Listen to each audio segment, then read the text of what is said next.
قبلا از بازی شگفت انگیز ویدیو گذاشتم ولی ویدیوم آپلود نشد و میخوام فقط همین یک دست را بازی کنید در چالش شگفت انگیز. نگاه کنید.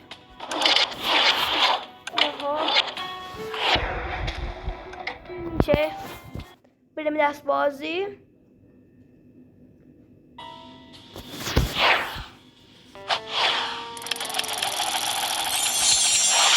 خلیل جنی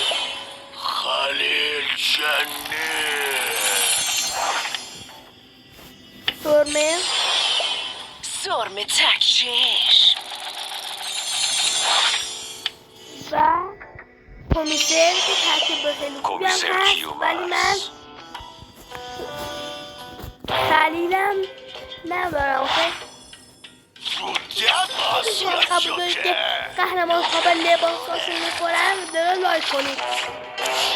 بلوا برو اونجا.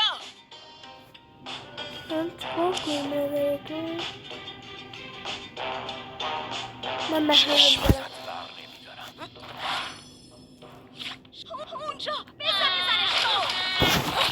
روزی باهوش بود. خلیل مواظبته. لعنتی حالا اونجا بزنش شو دست من خیلی خیلی قویه.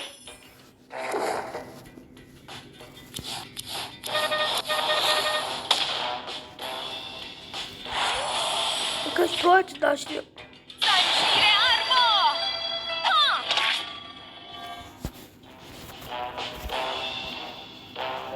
فلا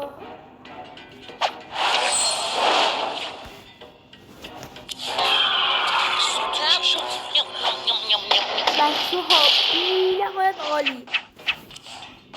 خلیل مواظبته. حمله کن بزنش تو.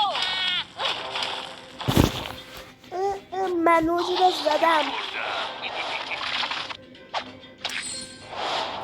من این محلات رو باید بزنم. اونجا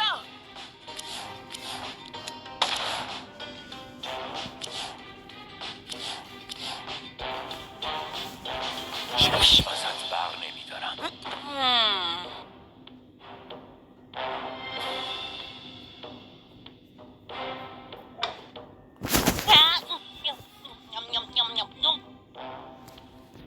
من سنگانه ضعیفه بچه ها. من ادامه ویدیو را توی کانال یوتیوب من میذارم امشب و شما هم میتونید ادامه تماشا کنید. خدا حافظ.